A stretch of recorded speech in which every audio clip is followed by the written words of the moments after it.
Welcome, everyone, to our College of Information, Data, and Society Online Student Research Conference for 2025.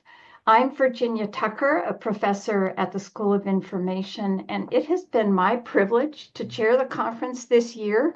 It's in its fourth year. Today is our closing session, and we are featuring keynote speaker Dr. Catherine Harris. She will be introduced in just a few moments. The conference opened last Tuesday. We have featured 2 keynote speakers, and we've had 34 student presentations, which are recordings on the conference website. This is the biggest conference in the 4 years. And once again, as I did on Tuesday, I want to thank Dr. Sandy Hirsch, the Associate Dean for Academics at the college, and also the members of the conference committee. A quick note that during Dr. Harris's talk, we will have both chat and the Q&A window open.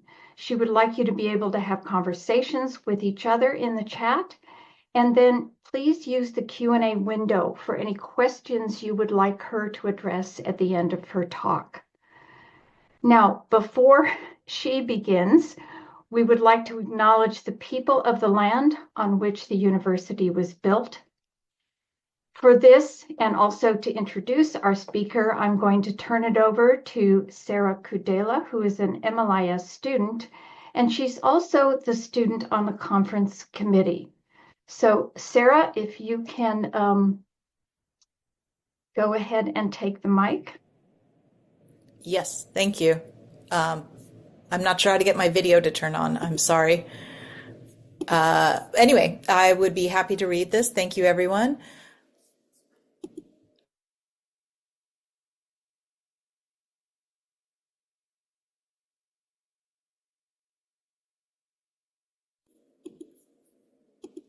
Apologies for that technical delay. I am back now. So I'm here to read the land acknowledgement. Thank you. The San Jose State University community recognizes that the present-day Muwekma Ohlone tribe, with an enrolled Bureau of Indian Affairs documented membership of over 550, is comprised of all the known surviving American Indian lineages aboriginal to the San Francisco Bay region, who trace their ancestry through the missions Santa Clara, San Jose, and Dolores during the advent of the Hispano-European Empire into Alta California, and who are the successors and living members of the sovereign, historic, previously federally recognized Verona Band of Alameda County. Furthermore, the San Jose State University community recognizes that the university is established within the Tamien Ohlone-speaking tribal ethno-historic territory, which, based upon the unratified federal treaties of 1851 to 1852, includes the unceded ancestral lands of the Muwekma Ohlone tribe of the San Francisco Bay Area. Some of the enrolled Muwekma lineages are descended from direct ancestors from the Tamien Ohlone tribal territory, whose ancestors had affiliation with the mission Santa Clara. The San Jose State University community also recognizes the importance of this land to the indigenous Muwekma Ohlone people of this region, and consistent with our principles of community and diversity, strives to be good stewards on behalf of the Muwekma Ohlone tribe whose land we occupy.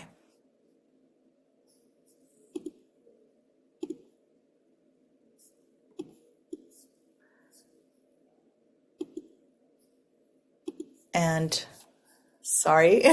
I am having. You're seeing the next slide? I am, but I am trying to do something else and I'm having a little issue. I apologize. Okay, good. There we go. Hopefully you can still see me. I was trying to introduce the speaker. So Catherine D. Harris is a professor of literature and digital humanities and director of public programming in the College of Humanities and the Arts at San Jose State University, where she teaches and writes about literature and technology. She has written extensively across different media, focusing on women's voices in 19th century British literary annuals. She is the architect of the HNA in Action initiative in the College of Humanities and the Arts, which is responsible for fostering cross-disciplinary programming and community engagement across the university. She is also currently leading the DH at CSU initiative to build a digital humanities consortium across all 23 Cal State campuses, and is involved in spearheading the new HNA Center, Advanced Institute for Ethical Technologies, which is currently focusing on artificial intelligence. She has received several grants for the Public Art as Resistance in San Jose project, which is the subject of today's talk. We are delighted to welcome her for the title talk, Public Art Offers Digital Humanities a Chance to be Part of the Resistance. Thank you. Good morning, everybody, or good afternoon. Do we want to go to this first slide?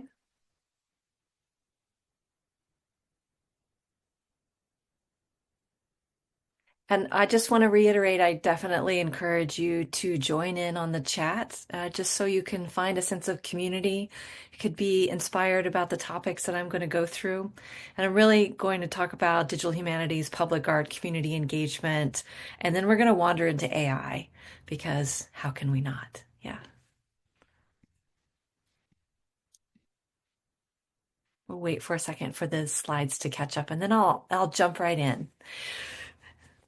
Please ask lots of questions. I intend to leave a lot of time for these conversations. Okay, let's get started. So thank you for the invitation to close out the College of Information, Data, and Society's online student research conference here at San Jose State University. It's been a real bright spot in my day wandering through the students' recorded presentations. And if you haven't done so already, please take a moment to look at them after we finish chatting for today. I'm sure, like many of you, I've been feeling underwater with the daily news on topics that affect very specifically our kind of minority-serving institution, an institution that uplifts our first-generation college students and embraces diversity thoroughly and wholeheartedly. As an urban university, we live in the middle of downtown San Jose and smack inside of Silicon Valley. At least that's the external worldview about our geographic location. I believe San Jose State lives among a collection of communities connected through their commitment to each other and the people in their lives. We don't adhere to Silicon Valley's dictate of move fast and break things, because we know at SJSU that moving fast breaks people. During this talk, I really encourage you to engage respectfully in the chat. I'll say it over and over again because we all need a sense of community, and also it helps us stay engaged and alive. You don't even need to be talking about what I'm talking about. Just jump in there. Next slide, please. As is apparent in their presentations, the students who are participating in this conference are already leaders through their community engagement and advocacy. Each presentation in some way touches on uses of technology as is appropriate for their work in data science and library and information sciences, whether through their methodologies or their explicit calling out of technology's suppression of cultural visibility. Each presentation carefully asks the most important questions of our time, which has really become all the more complex lately. Chris Reynolds and Kayla Favalaro's use of R to debunk clickbait fake news, Rana Del Rosario's study on the use of electronic mental health records, and Erica Downing's look at using personal devices to monitor real-time health, Juliana Rothbarb's exploration of information poverty for Native American tribes are just a few of them. Of course, the cultural conversations about TikTok explored by Michelle Sosa weighs in on discussions at the congressional level. Molly Vinger and Gilligan Maruzzo's projects explore the transgender community's combination of tech and community support to combat the cultural miasma of misinformation. Even in the presentations about off-the-grid living and sustainability, technology or its disavowal is front and center. Finally, Robert Martinez and Matsuko Friedland take us into the urgency of conversations about AI. And these are just some of the front page posters from the presentations. Shout out if you're in the chat. Let us know that you're here if I just called you out. What's apparent from these presentations is that in addressing these issues, these human-centered issues, these students are already the leaders among us. Humanistic inquiry is centered in all of their topics. And with tech touching almost all of the explorations, they are all already digital humanists too. Bear with me. If you've been watching the emails, next slide, please. Those of you at SJSU, if you've been watching your emails, you've probably seen all the upcoming events in partnership with NVIDIA, Adobe, and other tech industry on our campus. You might also have seen all the events with artists, musicians, and authors who are working through the dual ideas of community and responsible technology. Though so many on campus are doing this kind of work, both through research and teaching, many don't know that they are already and always part of this larger field of digital humanities that embraces humanistic inquiry at its core. By way of defining DH, allow me a bit of storytelling, because this is what we do as humanists. I came up in graduate school at the City University of New York Graduate Center during a time when exploration of digital methods for conducting literary and textual studies was really embraced.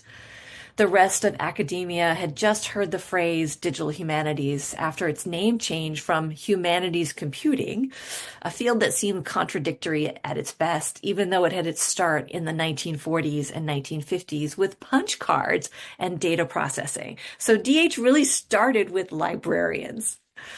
By 2005, when I arrived at San Jose State, DH was hot. The Office of Digital Humanities had just been established at the National Endowment for the Humanities as a permanent office. The first anthology defining this new field name had been published to widespread success, and departments all over the liberal arts were hiring people who did this cool stuff. Even at the major disciplinary conferences, people were debating what is digital humanities, which is always a marker that the field has arrived and is making some academics uncomfortable and a little anxious, which is what I like. The field has its own much debated page on Wikipedia that continues to evolve, suffer revisions, and spill out onto debate of what was Twitter, all of which you can see on your own, so I won't rehearse that here. But I contend instead of what is digital humanities, what isn't digital humanities. Though I was warned in my own department about the lack of legibility and mapping of DH projects onto traditional publishing methods, I went ahead and did it anyway. I created digital projects, taught digital methods, brought collaboration into my courses, joined huge collaborative projects, sat on committees, and worked to alter our campus culture, all to elbow my way into a room full of research-intensive universities that weren't sure what a Cal State was doing there. I kept insisting that my voice mattered, our voices mattered, our students' voices mattered. This is 20 years on now. I kept sneaking DH into my composition courses, insisting that my Twitter metrics demonstrated impact on the field, attending talks on data analytics, collaborating with colleagues on visualizing neuroscientific research, participating in workshops on linguistic content analysis, marveling at the urgency of algorithmic bias, chipping in to help clean up and tag image scans, learning coding languages. All of this is part of digital humanities. And under this big tent, there's always another finish line to cross, especially since technology keeps growing and digital methods cross disciplinary boundaries more adeptly each year. Next slide, please. In fall 2024, we opened SJSU's brand new Digital Humanities Center located prominently on the first floor campus side of the MLK Library, thanks to the support of an NEH grant that's been spearheaded by Associate Dean Christina Mounier and Dean Shannon Miller, my dean, and the ongoing support of the entire digitally focused library team, including Nick Soldowski. Next slide, please. In addition to a grand opening H&A event, H&A partnered with several campus entities to welcome Dr. Lauren Klein for an illuminating talk on data feminism for AI, which provided a foundation for defining data, the people behind that data, data collection, and innovative and ethical data use. She wraps all of this up in the development of artificial intelligence, along with suggestions for how to create ethical projects using intersectional feminist lenses. As we do in H&A, we partnered with students from the Responsible Computing Club who kept the flow of intriguing chat with our 200 online attendees. And that's who you see around the table right there. My engineering and business students from a lower division gen ed course attended the talk, but ironically, some of them decided to respond to the discussion post prompt about 3 elements of the talk that really struck them by instead submitting an AI-generated summary gleaned from the post-event YouTube video. The sentence structure gave it away, but instead of condemning their use of the tool, we talked about the why. Some mentioned the pressure to perform, while others pointed towards workload efficiency. Some others admitted that they didn't completely understand Dr. Klein's points, and yet others pointed towards not knowing if their responses would be, in air quotes, correct. Finally, one student chimed in to say that he used a tool because he wasn't sure about his writing capabilities. I wondered if they understood the rationale behind requiring this course for practicing their critical thinking skills, and I asked them to brainstorm on that question. Curious about their selections of tools, we talked about where and how they found them and if they trusted the output. We agreed to use of the tools as long as they answered 3 questions. Which tool did you use? What compelled you to use the tool? And what learning opportunity might have been skipped in using the tool? We also chatted about what they gained from the output by the tool. And in the end, they did some storytelling about themselves, their fears, and their educational goals. Secretly, I got them to perform humanistic inquiry on their use of these digital tools. So now they are also digital humanists. We are already and always doing digital humanities, but digital humanities insists that we also always consider people at the core of the project, conversation, or research. And this type of community engaged DH doesn't have to culminate in a digital project. Much of the time, digital humanities is about embracing the primary values of DH. Both DH and community engagement give us a way to make space for unheard voices, uplift important conversations around our cultures, and understand the day-to-day frustrations of democracy. Next slide, please. And here we're going to get into some eye candy with the slides. To that end, and in an effort to demonstrate collaboration as the central value of DH, I turned to an example of a community engagement public humanities project that at the core is really digital humanities. Public art lives all over downtown San Jose, a city in the Bay Area that is arguably the heart of the Silicon Valley. The public art exists on the sides of buildings, within public courtyards, behind gates in the community garden, and out in the open at cross streets. People walk by this public art often without giving it a second thought, primarily because there's no single space to tell their history, with almost all of them representing diverse communities of San Jose and their staunch resistance to Silicon Valley assimilation. Next slide, please. A team of faculty and students from H&A created the Public Art as Resistance in San Jose project that culminates in a walking tour of 12 of those public works of art in downtown San Jose, among the 300 to 400 that we had to choose from. It's become a successful community engagement connector between the university and different agencies in San Jose. Because of the nature of wavering funding, as a digital humanist and experienced project manager, I was keenly aware of the need for creating a sustainable digital footprint and embedding an ethics of digital care for the local artists who created these works. With attention to issues such as data privacy and intellectual property rights, we collaboratively created the digital story of 12 public works of art and their representative resistance in a way that's valuable for all parties. This was really important, including future users of the material.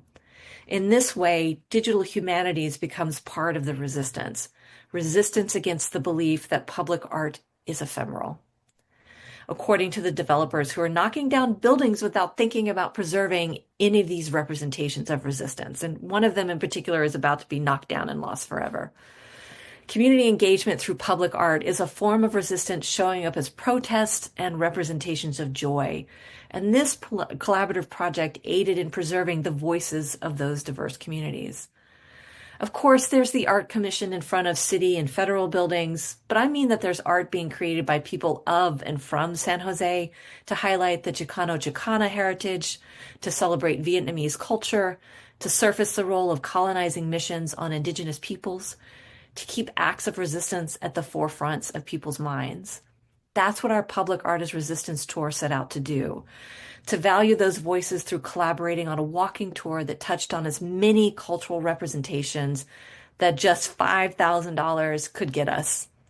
Working with an urban geographer, an art historian, a museum creator, and a historian, we discovered that arts institutions were keen to collaborate, but artists' organizations, very small nonprofits, were dubious and thought we might simply appropriate their narratives for SJSU's own gain. We worked at what co-director Dr. Elena Sauzaide called the speed of trust. To gain this trust, we paid attention to details and artists' agency.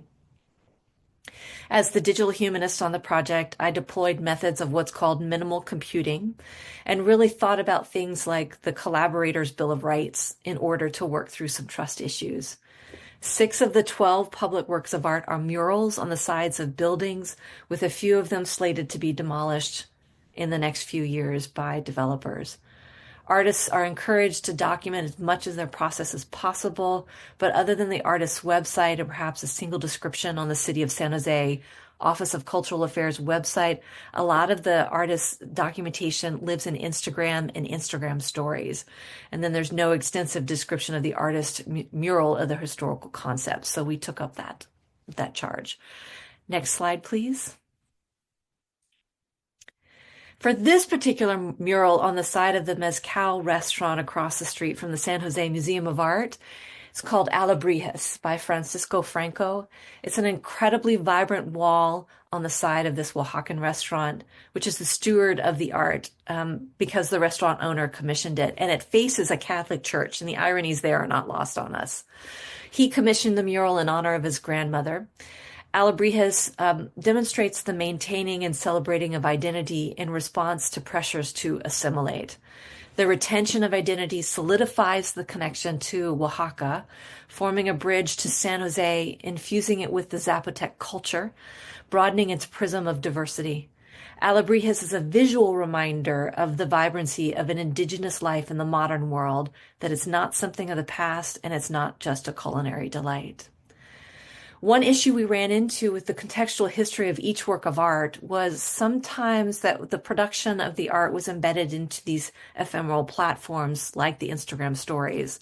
With each work of art receiving its own web page on our website, our static website, we had the space to provide links to any additional materials or newspaper clippings that are currently available and can only keep checking to ensure there's no link rot.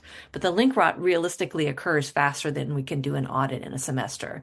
Our next goal was really to create an AR app of it, but that means getting money. And so I'm on the grant gerbil wheel to create that, working with our King Library and our DH Center.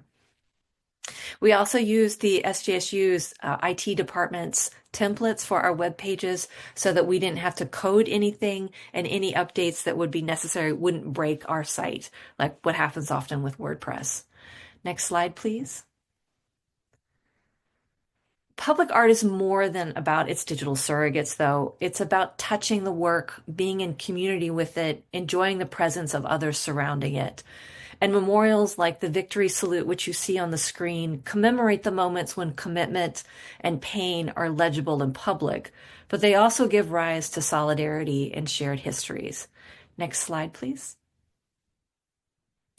If you've never seen this one, it's a really hard one to find, but it's only 2 blocks from San Jose State. It's Ruth Asawa's Japanese-American Internment Memorial faces the federal building, but it's obscured by a light rail fence, the VTA, and lacks any sort of lighting to highlight the importance of the piece. And while the memorial symbolically commemorates the experience of all Japanese Americans, it is a special poignancy in San Jose, whose thriving Japanese and Japanese American community experienced that forced removal and incarceration and loss of property in 1942. It's a piece that's 2 blocks from SJSU, but that's not the only connection. The campus was used to process those who were sent to the internment camps, a real stain on the history of SJSU that's discussed during the tour itself, and that we spend every year doing Day of Remembrance, paying homage to make sure that this never happens again. The integration of DH values and communities' histories is complicated at San Jose State because of our current identity as Silicon Valley's public university.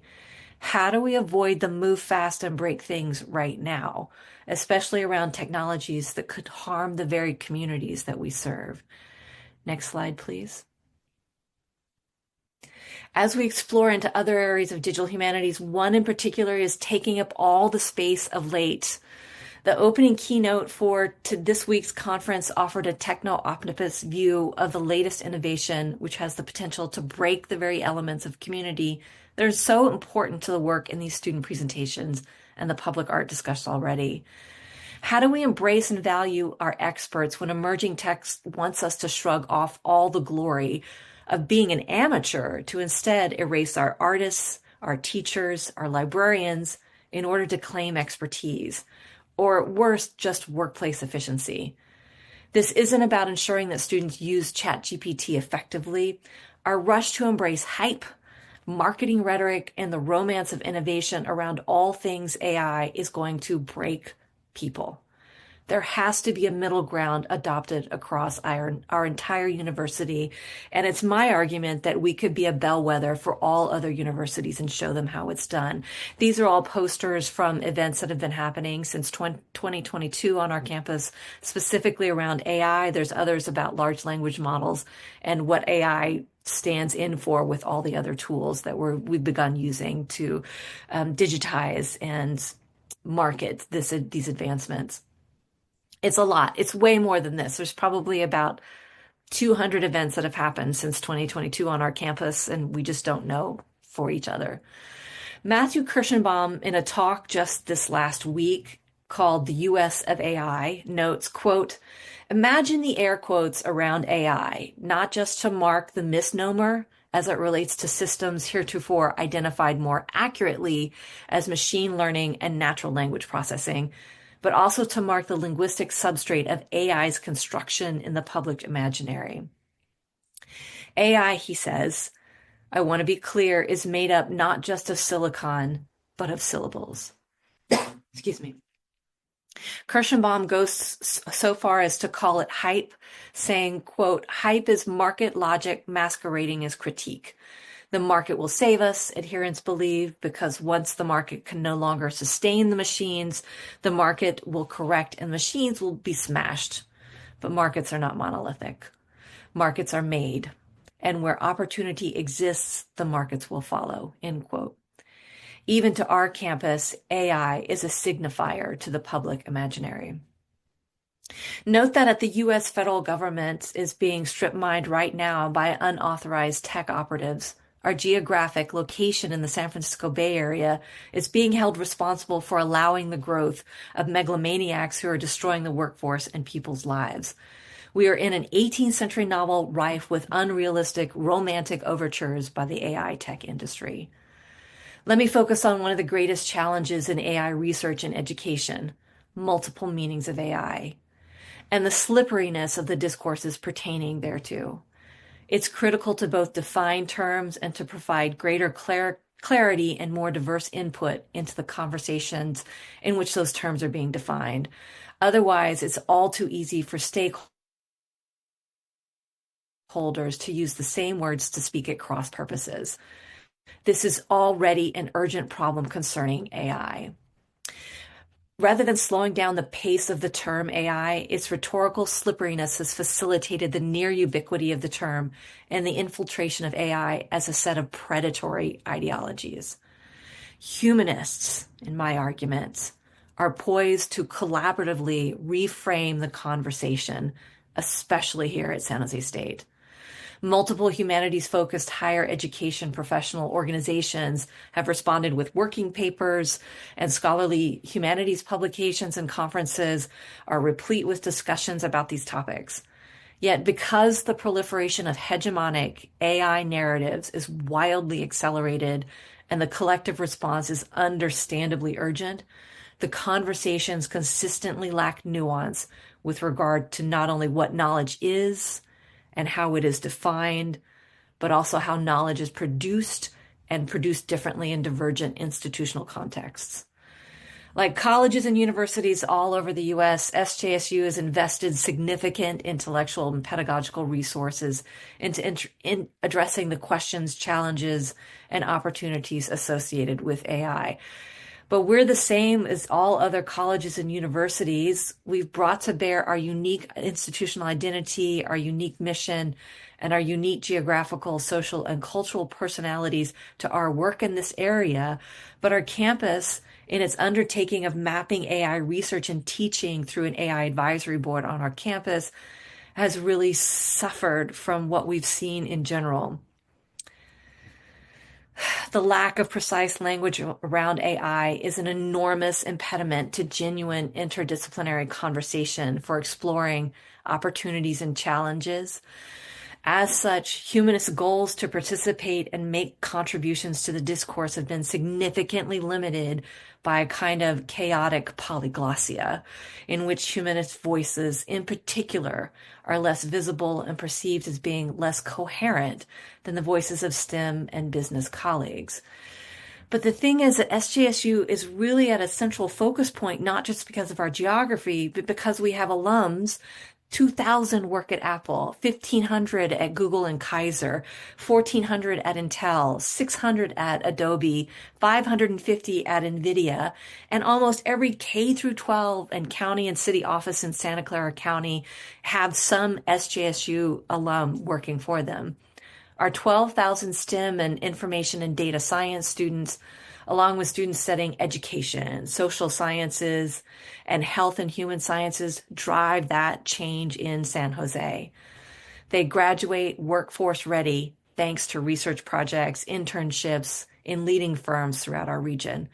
Our campus's research addresses the most wicked problems, especially through our 90-plus faculty research cluster and in partnership with the City of San Jose GovAI initiative. Our president is also in her recent Pit UN talk, the Public Interest Technology talk, talks about the importance of public institutions in higher ed for a civic engagement and continuation of democracy through using AI. The role SJSU plays in the development of a diverse society of leaders is outsized at this moment. In essence, we are the public. Next slide, please. As evangelists brag on LinkedIn, true story, about the ability to circumvent graphic designers for budgetary reasons, they miss that at SJSU, our graphic design students and art students are already working with AI tools in their workflow to discover possibilities and advancements without losing the human. Dr. Yu Chin's students are working on projects that dive into AI for social good by addressing the urgent and challenging issues in our society, including climate change, environmental concerns, sustainable energy, wildfire management, housing, and traffic solution. And the project is also, get this, created user interface designs for AI apps and engaged students from 4th grade on. The Circle project that is out of your own iSchool here at San Jose State, with faculty across multiple disciplines, has collaborated with students to create fully self-contained teaching modules so anyone can grab them off of Canvas all over the United States and drop them into a course. They include lectures, open source readings and resources, assignments with rubrics and more. So they make it easy to drop ethics and thinking about advancements in AI into your course. It all sounds incredible, and the reality is we don't talk across projects and initiatives. We're moving so rapidly, very specifically at San Jose State and the CSUs, that we haven't stopped to create a common language with which to preserve the human. And where we see that happening is also in ed tech. There is a faculty member at University of Albany that created an AI tool to watch a teacher interact with their students and then give them feedback. To me, that sounds like surveillance. That does not sound like a helpful AI tool. And EdTech spins up marketing schemes that we've already seen really prominently in other ways, including ChatGPT has been bought by our own chancellor's office in the CSUs to the tune of 16.9 million over a few years. But it doesn't seem that there was any consultation with any of our experts in digital humanities or AI at 23 campuses. I just want you to think for a minute the brain trust that is available across 23 campuses to advise somebody on getting into business with Sam Altman, and then by virtue, Elon Musk. Megan Ward in Beyond Insiders and Outsiders, Transdisciplinary Critical AI says that, quote, an effective critique of AI must do more than bring those disavowed values and knowledge practices to light. It must also explicate the potential innovations that emerge alongside those contexts. In the end, doing so could turn the romance of innovation into a more rigorous and expansive discussion. Next slide, please. Sophia Noble visited us in November 2024 at the Pitt UN symposium held here at the Hammer Theater at San Jose State. Her critique was that we must attend to not only our current depleted state as a site of complete excavation and extraction by this very corridor of Silicon Valley, but we must also attend to the power analysis of how we got here. Sorry, let me skip that. We're getting to the end here. Much of the recent tech, including recommendation algorithms that drive social media and the choices that have fed into facial recognition, they've all been aligned with sameness rather than diversity of opinions. But here I'm gonna turn to the positive so that we don't end on a note that's terrible in thinking about all these things that are coming at us. Here's how to get out of this. Bring the humanists into the conversation, not as the police, not as the ethicists, but at the very beginning. There's some hope. First of all the students at this conference, they all did humanistic inquiry with possibly not even noting it. If you're here and you have a poster or a presentation that is up, I'd love to see in the chat you dropping in how you really discovered that you're doing humanistic inquiry, or did you know in the first place that you're doing it? Because you are our leaders. Dr. Lauren Klein and colleagues write in a recently submitted article called Provocations from the Humanities for Generative AI, 8 things to think about. I'm going to read these into the record. I don't normally read slides, but these are important. Models make words, but people make meaning.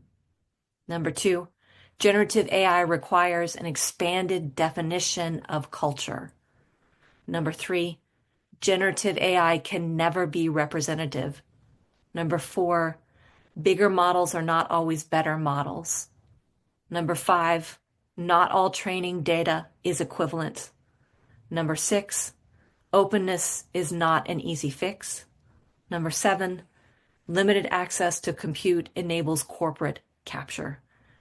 And number 8, AI universalism creates narrow human subjects.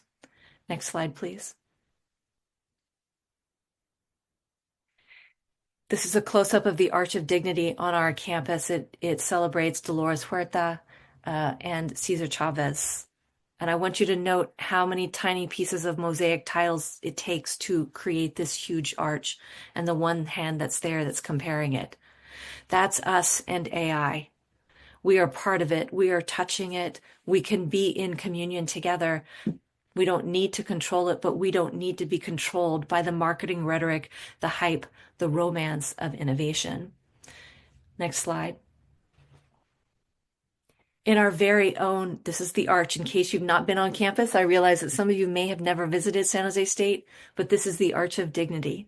You're invited to walk through it and walk under it. As Judy Baca, the artist, says, she invites you to stop being the viewer and start participating as an activist, just like all the people portrayed here in this arch do. In our own small resistance to that romance of innovation, might we reformulate our relationship with AI by uplifting our humanity and our storytelling as we contemplate the final lines of Mary Oliver's poem, The Summer Day? Tell me, what is it you plan to do with your one wild and precious life? Thank you. And I hope we have some good conversation.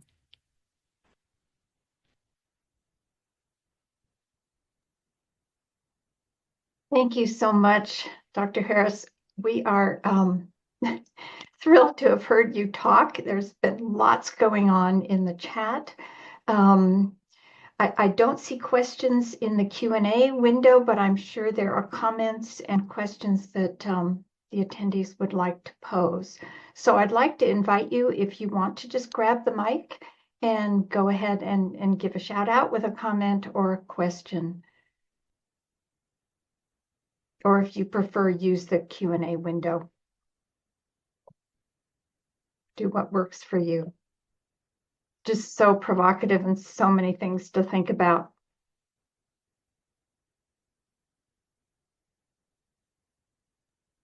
I took us from digital humanities to public art and community engagement straight into AI and our current political situation. So we did a lot in 35 minutes. I hope nobody has whiplash. Well, we're waiting for questions. Can I ask one about poetry and marketing? Because a lot of people with English majors, MFAs, get into marketing departments, and one of the things that's been so interesting about the language around technology is its poetry, like the cloud. I wandered lonely as a cloud, right?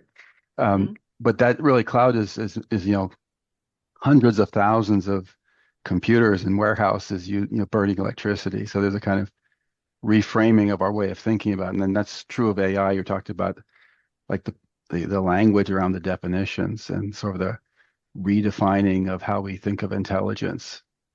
And a lot of people have talked about how perhaps we're just defining AI, like we're kind of defining intelligence into AI, like with the Turing test. It basically just says, well, that's how we define AI, or some optimizing thing. So any reflections just on just the way humanists can, get at that level of language, and kind of reframe some of these debates through those core concepts. Well, I think the biggest thing, and I didn't name them all, the core concepts for me and values in digital humanities, and this is around AI, is primarily collaboration, collaborative talks, collaborative projects. Nobody teaches us how to collaborate truly. Committee meetings are not collaborations. Staff meetings are not collaborations. To get in there and get messy and dirty, you have to live with some people and really listen to each other and have the space and time to do it. That's the first thing.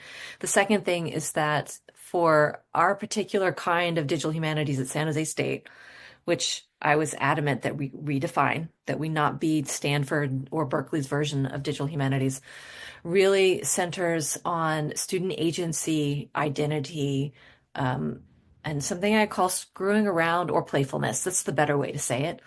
And one thing a humanist brings is that ability, whether they're in the creative spaces or the languages and letters, they bring that ability not to look closely at the construction of your sentence, but instead they come with this cultural awareness and the depth to it. And they do ask the question, and I've heard this before, yes, you can make that, but should you? Not in a way to shame anyone, but instead to ask business and marketing, who a lot of times drives the progress of innovation in Silicon Valley industry. Why do we need this new tool, or why do we need to tweak anything? Is it because the market needs to bear it for profits, or do we really see that this is something that we could use in society for the betterment of everybody and everyone? An example of this is realistically the work that I'm not talked about it recently, that my own personal research is on these 19th century literary annuals that are beautiful little objects that are the size of your hand. They have poetry and short stories in them.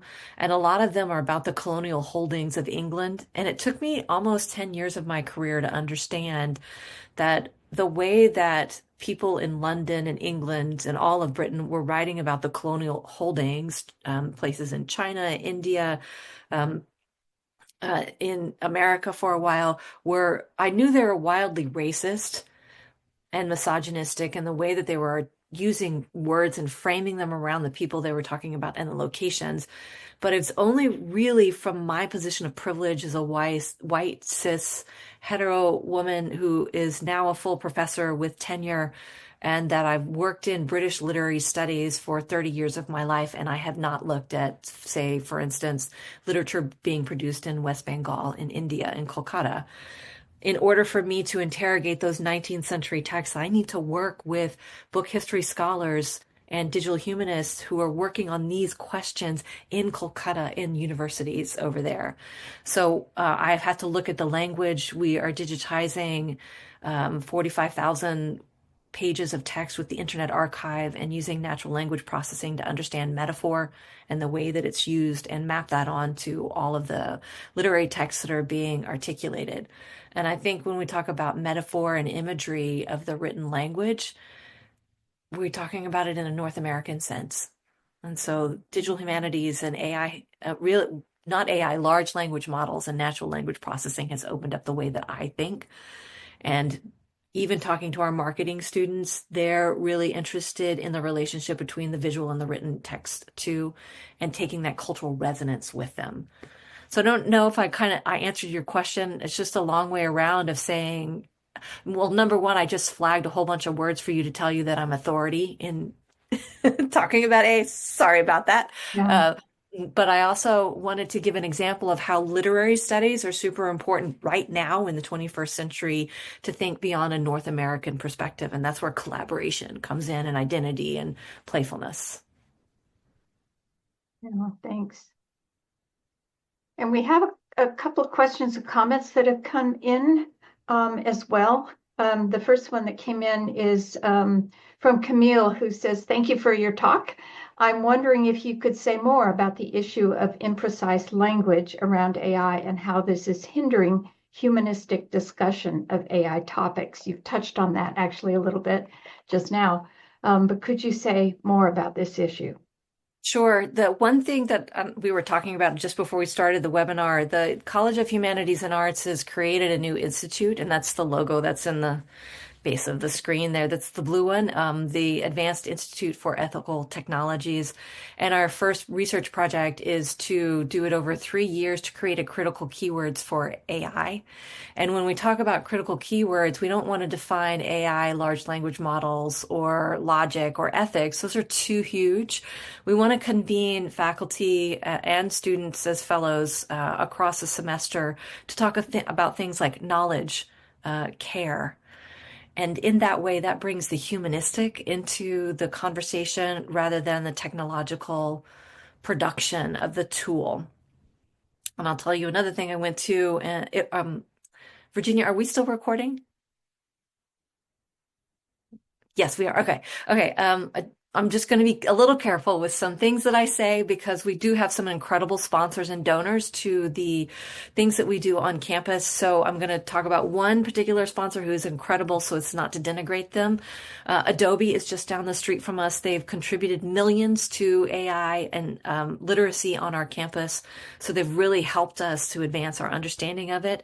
But I did go to Adobe a few weeks ago to watch a creative design jam, and they had several teams that was maybe 1 or 2 SJSU faculty or staff, and then the rest were Adobe staff. And they were given the prompt of how do we use AI for social good. I went to the presentations and almost every team except for one talked about AI as a product and students as users. They never talked about what responsible use means. They never talked about ethics, even though that was part of their prompt. And when me as the humanist in the room, I raised my hand for everyone. I said, how do you articulate responsible use? And their only response to that was really, that's your job as a faculty member. But in the workflow of the projects that they were dreaming up playfully, there was no space for faculty to talk about these kinds of things or to disseminate them or to involve students in the discussion and creation of them, which is really the mainstay of what we do at San Jose State. We embed our students as collaborators in our research. And so I was left with the feeling that, number one, people outside of our university don't really know what research is by faculty and students, number one, what we do.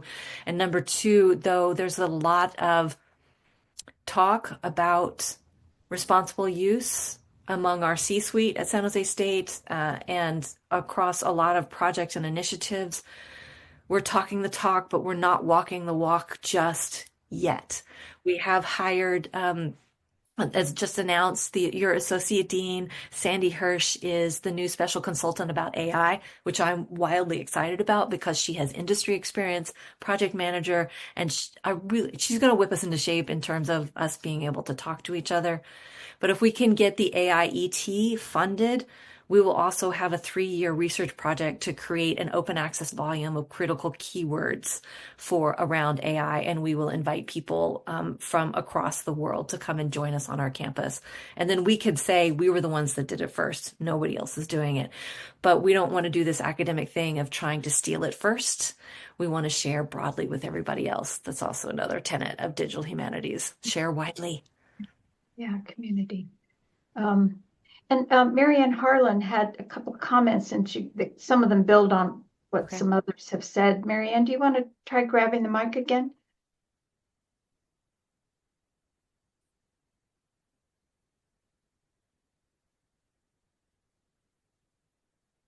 No? Okay. I know you had a couple of comments there. If that's not working. One about it, would there ever be a DH certificate or minor? There is, you can already go and take digital humanities courses in the Department of Humanities with Kim Knight. She runs a project called Migrant Steps. I am also working on creating a project class that's called For the Public Art is Resistance. So we continue to do that work and create the histories and build the website and then create the AR app. There's a lot of people who are doing it without necessarily giving it a certificate. I'd love it. But right now I think the campus is focused on creating an AI certificate and then a minor. And then the H&A can get behind doing a digital humanities certificate and minor. Absolutely. Okay. Tell people you want it, then they'll do it. Thanks for grabbing that question, Kathy. Marianne, do you want to go ahead? Because I know you have things in the chat. AI has a tendency to sort of just kind of swoop in and take over everything. So I would like to just take a brief moment to highlight how appreciative I am that you talked about the public art around San Jose State University, because it is amazing. And if people have an opportunity to come onto campus, because I know we're very distributed, I highly recommend just walking around the neighborhood a little bit, because there's some really great and amazing murals. I do want to mention something about AI, though. I was noticing when you were talking about the Adobe and asking about responsible use, that what their answer around responsible use is not reflective of the way you and probably me would define responsible use of AI. And so it seems to me that that is probably one of the places that we need to define what we're talking about when we talk about AI. I so often see people talk about responsible use of AI of things like, well, I cited my sources. And that's really not what we're talking about here. Like, we need to talk about its extractive impact on the global south. And we need to talk about it on the environment. And we need to talk about how some of these tools were built unethically and what that means. One of the things I like about Adobe is for their images, they used their stock images. They didn't go out and steal other people's work. And I use steal on purpose. So I think that responsible use question is, what do we mean by that? And one of those definitions is very interesting. Yeah, and I think the thing that's really relevant in response, thank you for pointing that out. I mean, it just exemplifies the whole reason why we need that $1 million to fund 3-year project of critical keywords in AI. We're working on it with the NEH. The biggest thing I think to think about is that we already have initiatives on campus that are doing this work. The Circle initiative that's run by Dara Hoffman and her team, they are already doing it. They've already defined responsible computing. They've got Mozilla Foundation funding. There is a whole student club called the Responsible Computing Club. They were just created in September. They now have 200 students from across the university. They go to everything. They really want to be involved. They want to hear about creative spaces. They want to understand what we mean by responsible. And more than half of them have internships at major tech industry firms this summer. And so they're asking these same questions, number one, what's responsible use? And number two, how do I speak truth to power when I'm just an intern sitting in these tech meetings and I don't want to lose the job because it would be my dream job to get? So we're having those conversations about we're a minority serving institution, a lot of first generation students, they don't necessarily have been given the tools or the confidence to be able to walk in the room and say, I'm right. They go in, they sit, they listen.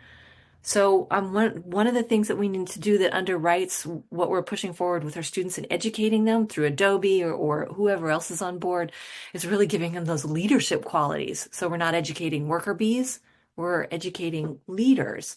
Like Google used to say, when I got there 20 years ago, and a friend was trying to get a job at Google and he'd had a CSU degree. He gave them his resume and Google HR said, we only hire from Stanford and Berkeley. We don't consider it a quality education from the CSUs. And as a CSU alum, I went to Cal State LA. I was flabbergasted. And that really started my journey of elbowing my way into the room. But now we're number 4 in the nation. We have mobility. So we have things behind us and our students are incredible. And the feedback that we hear from the tech firms for these internships is that these students are amazing. So let's equip them to go out there and be even more amazing as leaders, right? So that maybe they need to define responsible use in a very discrete way, depending on what project they're working on.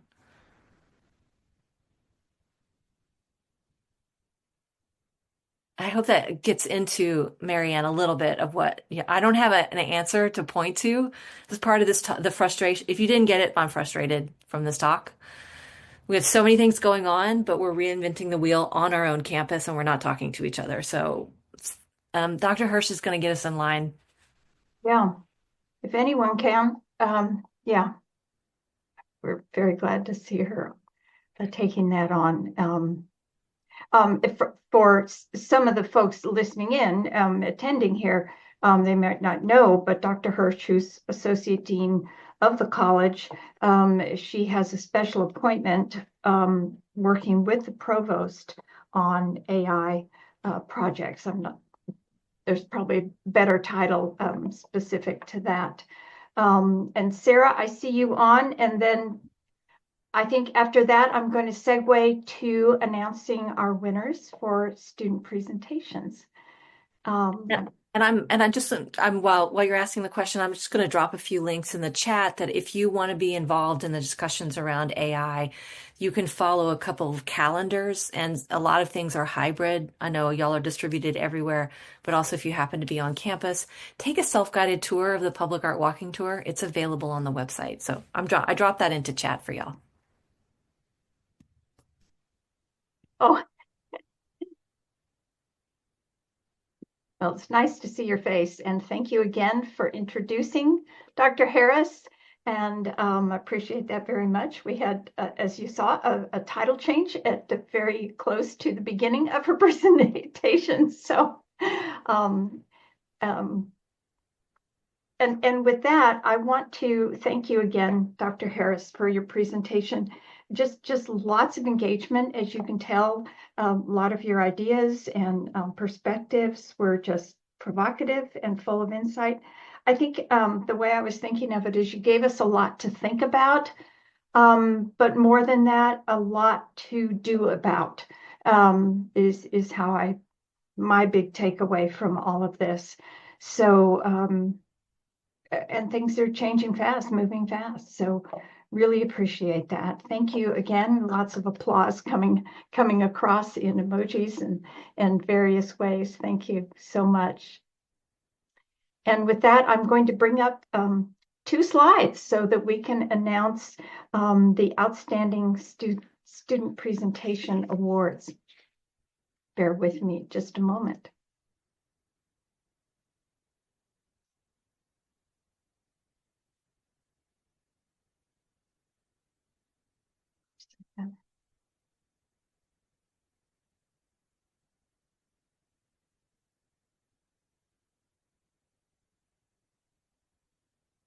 There we go. So once again, enormous thanks, and a couple comments too as to how nicely your talk tied in with the talk on Tuesday, Dr. Lowe's about AI ethics. They're just great bookends for the conference. So I'm excited to be able to announce the winners of the Outstanding Student Presentation Awards. We give this award to 5 students who did presentations. It was very difficult judging them.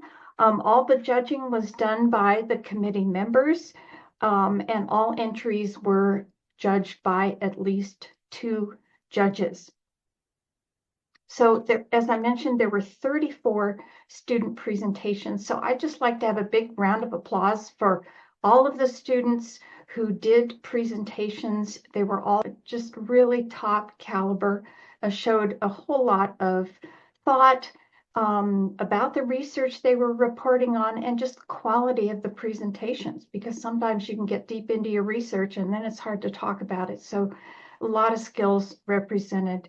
So if you haven't yet, take a look at these video presentations. They're all from 5 to 7 minutes in length, and you can comment on them. And I know those comments are very appreciated. So without waiting any longer, I will announce the winners. We have, and these are in alphabetical order. Gianna Brazil for her presentation on engineering the past and constructing the nation, representation and erasure of the Armenian genocide and the Ottoman Imperial Archive. A.J. Jonathan for their libraries in U.S. federal law, a snapshot of court-confirmed rights and responsibilities for 21st century U.S. libraries. And a collaboration from Chris Reynolds and Kayla Favaloro, from clickbait to clarity using R to uncover differences between fake and real news. Devin Smith, wild literary choices in Ranganathan's 5 Laws, or forget APA and change the world. And then Michelle Sosa, the dangers of TikTok, an ethical analysis of the application. So a huge round of applause for our winners. I will be adding this information to the conference site. And again, applause for all 34 presenters or presentations, 35 presenters total. And thank you very much for contributing. And I hope to see you all at next year's Kids Conference.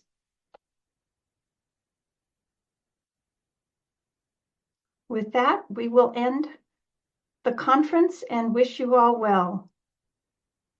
Thank you so much.